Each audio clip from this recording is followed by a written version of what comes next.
Abonnez-vous à la chaîne YouTube, cliquez sur la cloche de notification pour nous suivre en temps réel, partagez, aimez et commentez la vidéo.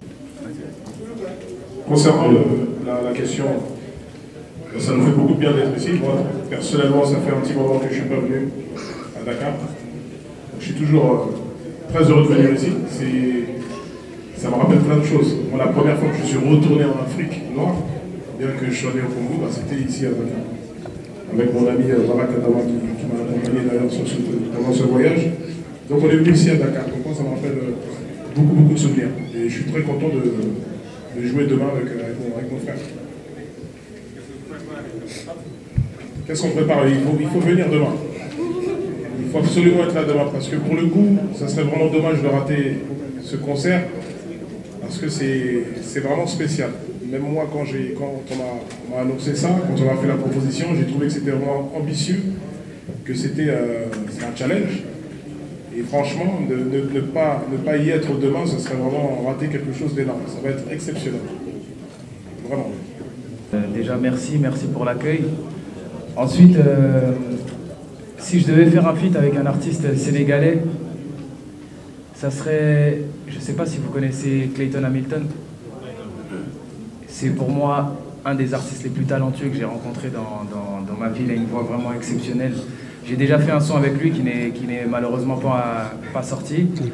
Mais en tout cas, si je devais en choisir un, ce serait lui. Voilà. Concernant le clip Le Prix à payer, qui a fait énormément de bruit, qui a fait énormément de parler, il y a eu beaucoup de décryptage, etc. Donc je vous rassure, c'est purement c'est une métaphore, c'était une façon de retranscrire le show business. Vu que je sais déjà qu'il y a énormément de rumeurs qui tournent sur moi, sur plein d'artistes, comme quoi j'aurais fait un pacte, comme quoi j'aurais vendu mon âme, ça fait rêver beaucoup de gens. Les gens, surtout les Africains malheureusement, qui croient beaucoup en ces choses-là, qui croient que dès qu'un Africain réussit dans la musique, il a forcément vendu sa famille. Tout le monde me parlait de ça, donc j'en ai joué volontairement. Volontairement, j'ai fait ce clip parce que je savais qu'il allait faire du bruit, qu'il allait faire parler. Les gens ont parlé.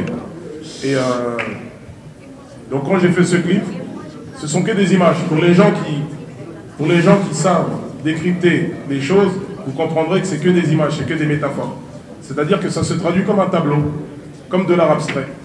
Quand je signe avec mon sang, etc., au lieu de stylo, etc., c'est une façon de dire que ce milieu-là, il te prend tout.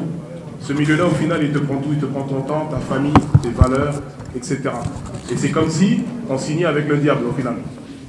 Mais bien sûr que j'ai jamais ouvert mes veines ou signé. J'ai signé un papier, il y a des avocats, j'ai mis des paraphes, j'ai signé, j'ai reçu un chèque, etc. Ça s'est passé comme ça dans la vraie vie. Mais j'étais obligé de jouer de ça, puisque ça fascine les gens, finalement. Ça fascine les gens. Les gens sont fascinés. Les gens croient en tout ce qu'on leur donne, tout ce qu'on leur vend. Et j'en ai joué et je trouve ça aussi dommage, parce que c'est une mentalité très africaine. Patrick Bruel ou Johnny Hallyday ou Mylène Farmer auraient fait ça, je ne pense pas qu'il y aurait les mêmes répercussions. Mais quand c'est un artiste noir qui fait ça, je ne comprends pas pourquoi on y croit bêtement comme ça. Donc j'ai fait ça exprès pour montrer à quel point on peut manipuler les gens facilement. Bien sûr. Moi, comme je disais, par exemple, je suis venu avec mon ami Adama, Barak Adama qui est là, qui a lui l'intention de revenir vivre ici. Ça fait un petit moment qu'il prépare son retour ici au pays. Et je sais que lui, il a toujours eu de grandes ambitions pour le Sénégal. Moi, j'en ai pour le Congo, particulièrement, parce qu'il s'y passe des choses terribles. Et bien sûr, on doit mettre notre pierre à l'édifice, on doit faire quelque chose, que ce soit dans la musique, que ce soit en construisant des orphelinats, un hôpital, peu importe. Chacun donne ce qu'il peut donner. Et c'est pas nouveau, hein. Ça fait un petit moment quand même qu'on est assez investi. À chaque fois qu'on revient en Afrique, ou que ce soit devant les caméras ou derrière les caméras, on est assez investi. Donc pour finir avec cette question, oui, c'est prévu pour certaines choses, mais c'est aussi quelque chose qu'on fait déjà depuis un petit moment. Est-ce que c'est facile de ramener Gims et Dadju?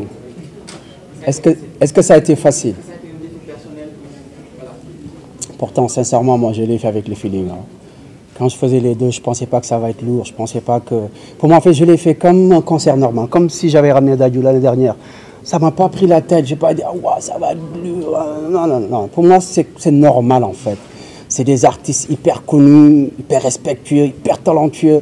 Tout le monde les adore.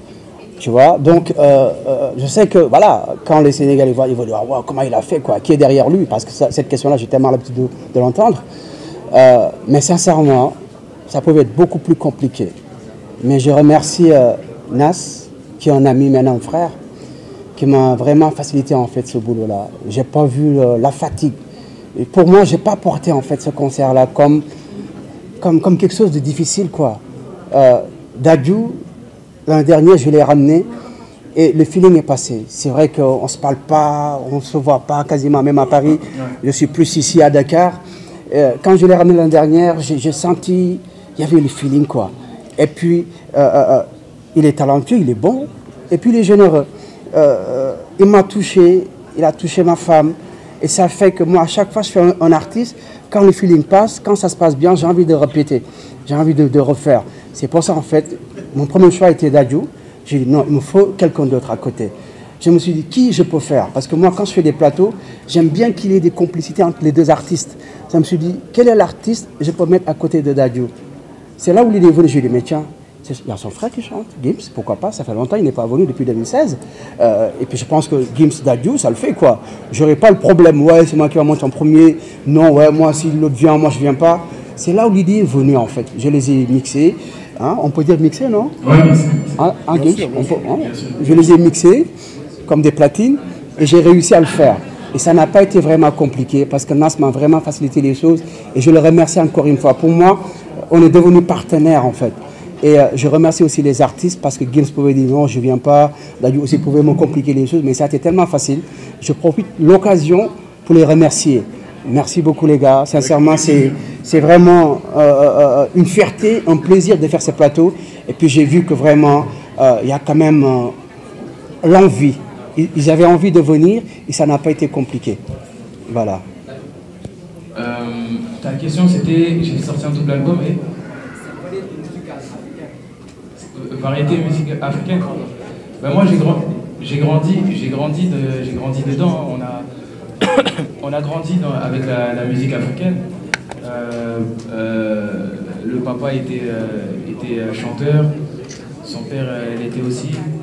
Et donc on a grandi avec cette culture-là, la musique africaine, c'était ça tous les jours, c'était ça à la maison, c'était ça matin, midi, soir. Donc forcément dans chaque album de Gims ou dans chaque album de Dadju, on va retrouver des sonorités africaines, même si tu peux entendre une instru peut-être un peu plus variété française, mais la mélodie sera toujours africaine parce que c'est ce qu'on est, c'est ce qu'on représente haut et fort. Donc pour répondre à ta question, voilà, c'est juste c'est tout simplement dans les gènes en fait. Alors moi ce que ça me fait de partager la scène avec Dadju, ça me fait. C'est la première fois, figurez-vous que c'est la première fois. On s'est déjà invité mutuellement sur les concerts, mais là, partager une scène ensemble, c'est vraiment la première fois. Et j'ai moi-même hâte de voir ce que ça va donner. Merci alors, c'est ça. Ouais, merci, sincèrement. Ouais, merci beaucoup. Merci à vous. J'ai sorti un clip aujourd'hui qui s'appelle Moissi à Congo. Moissi à Congo, ça veut dire femme du Congo. J'ai sorti ce clip pour accompagner ma démarche. J'ai une association là qui est active depuis le 29 octobre maintenant, qui consiste à collecter des fonds pour pouvoir aider le docteur Denis Mukwege, qui est chirurgien, qui a eu le prix Nobel de la paix en 2018 et qui opère des femmes victimes de viol et qui les suit psychologiquement par la suite. Mais malgré tout ce qu'il fait, il lui manque quand même des fonds, il lui manque du personnel, il lui manque du matériel. Et mon objectif à moi, c'est d'essayer de l'aider un maximum. Et donc comme ma génération est plus active, quand je sors un son, j'ai voulu associer les deux pour pouvoir faire d'une pierre deux coups en fait. Donc j'ai sorti le son et tous les fonds récoltés par cette musique-là, Moissi à Congo, seront directement reversés à l'association pour pouvoir aider le docteur Denis Mukwege. Donc voilà. Qu'est-ce que c'est? J'ai oublié ma question, moi. Excusez-moi. Est-ce que tu veux toujours faire une pause? Ah, Ah ouais. pause. La pause, ouais. Ouais, j'avais parlé d'une pause, effectivement. J'avais bien parlé d'une pause. Mais on dirait bien que je suis reparti pour un tour. C'est trop dur. C'est trop dur de faire une pause. On dirait bien que je suis reparti pour un tour. Non, j'ai des vacances. Janvier, février, j'ai des vacances. Mais ça va durer 2 mois, je pense. Ouais. C'est raté tout ça.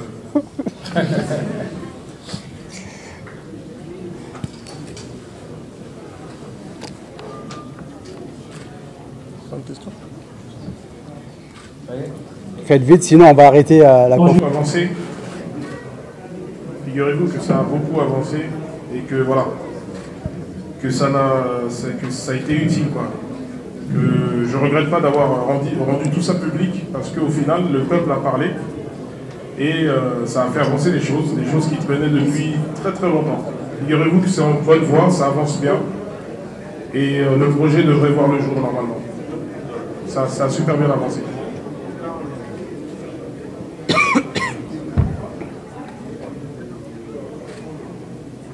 Ben, en fait, tu sais, on n'est jamais forcé de revenir quelque part.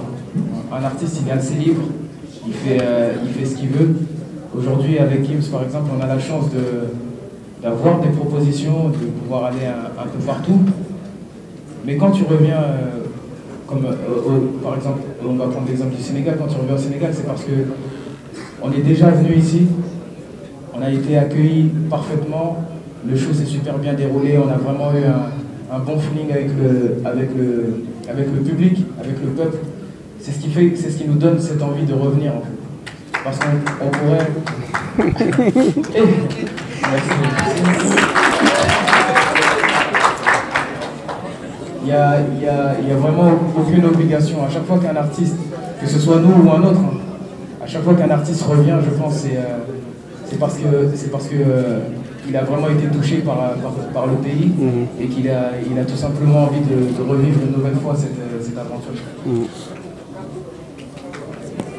Honnêtement, mon association, j'ai pas dit toutes les facettes encore, j'ai pas expliqué encore toutes les facettes de cette association parce que je veux vraiment y aller pas à pas, j'ai vraiment envie d'y aller doucement. Je pourrais arriver et dire voilà, je veux aider les femmes du Congo, j'ai envie d'aider les enfants, j'ai envie d'aider les orphelins, j'ai envie d'aider les malades, j'ai envie d'aider toute la terre en fait. Mais malheureusement, je ne peux pas, j'ai pas encore la force, j'ai pas encore le pouvoir ni le savoir de tout faire en même temps. Donc je veux vraiment me concentrer sur chaque étape, un endroit précis, avec une cause précise, et ensuite essayer de l'élargir au maximum. On parle d'immigration.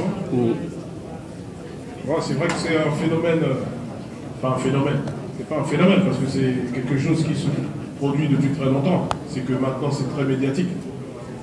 Moi-même, je suis né au Congo, c'est-à-dire que je me reconnais totalement dans ces actions. C'est des gens qui fuient tout simplement la difficulté, qui fuient un pays soit en guerre, soit un pays en chute libre. C'est des gens qui vont tenter leur chance ailleurs. Et ça, c'est pas seulement en Afrique noire, c'est partout. C'est partout. Et c'est vrai que, avec tout ce qu'on voit, tout ce que les médias ont rendu visible aux yeux de tout le monde, moi j'ai fait un clip où je parlais un peu de tout ça, j'ai fait un son aussi qui parle un peu de ça. Je pense que ça c'est un phénomène, c'est quelque chose qui nous dépasse, parce que là il faudrait rentrer dans la politique, il faudrait parler de l'Occident, il faudrait parler de la France, la Belgique, il faudrait rentrer dans les très grandes lignes, parce que là on n'est plus dans la musique, mais on est dans quelque chose de politique, on est dans la colonisation, on est dans toutes ces parties sombres de l'histoire, qui aujourd'hui ont laissé des traces, et ce n'est que le résultat de ce qui s'est passé il y a quelques années. Donc c'est un problème que nos ministres, nos présidents doivent régler. Nous on peut chanter, on peut en parler dans les musiques, mais je ne pense pas qu'on pourrait changer les lois ou faire quelque chose. On est en Afrique, on est dans un continent où il y a le coltan, il y a des diamants, il y a du pétrole, il y a du gaz, mais je ne sais pas, On est toujours au point mort. On est plus riche que la France, plus riche que l'Italie, plus riche que l'Espagne, plus riche que tous ces pays réunis, mais on est toujours au point mort. Donc, il faut se poser des vraies questions. Je pense qu'il faut se poser les bonnes questions. Je pense que l'Afrique a besoin d'une réunion entre Africains. Je pense. Ah, mais on m'a proposé de venir en plus. Ouais, c'est vrai. Mais ça tombait toujours pendant la tournée. On n'a pas réussi à caler des dates. Mais je vais venir.